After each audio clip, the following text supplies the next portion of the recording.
In a past happy life, I lived for a few decades in New York City.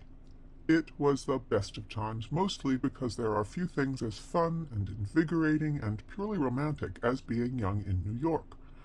I'm not going to go into all the adventures I had during those glorious years, but I am going to, more or less, give away my age as I name drop all the celebrities I've seen on the busy streets there. There was Tim Curry, who lived on my block, so I saw him on the street walking home rather frequently.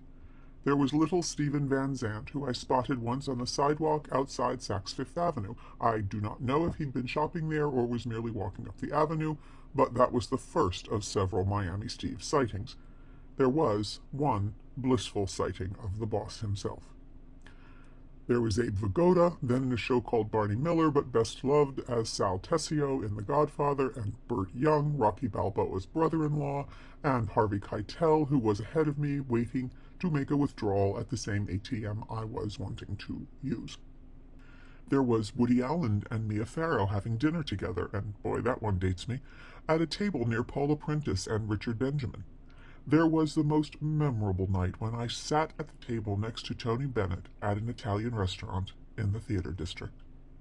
There was Robin Williams, who was standing just behind me as we shuffled to our seats at the Lucille Lortel Theater, and Al Pacino leaving by the backstage entrance to circle in the square where he was starring in American Buffalo, and Sam Shepard, who happened to be in attendance at Fool for Love the same night I had tickets, and there was Tennessee Williams, with whom I once shared an elevator.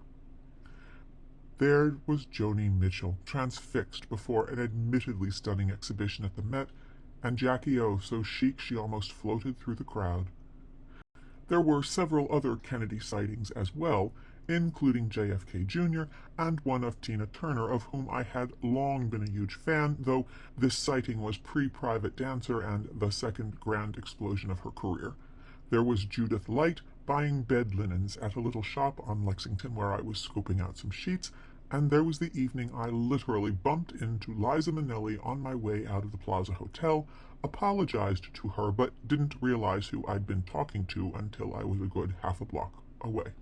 There was Perry Como walking down Madison Avenue as I was walking up, looking absolutely dapper in a long gray overcoat, and Robert Redford, who was crossing Central Park West at the same corner where I was crossing to head east, and that one, I have to admit, made my knees go weak, which I think Mr. Redford understood because he winked at me as we passed in the crosswalk. I could go on. Regis Philbin, Reggie Jackson, Cardinal Cook, Kevin Bacon, Richard Lewis, Andy Warhol, Morley Safer, Mark Knopfler, and one of the Fendi sisters, though I'm still not sure which one. On and on and on.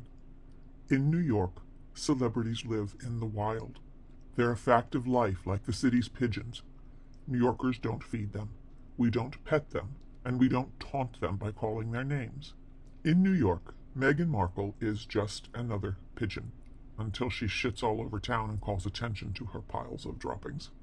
If you like what we're doing at The Authentig, consider giving this video a like, subscribing to the channel, and ringing the bell so you'll be notified when a new video makes its debut, and think about leaving a comment, too.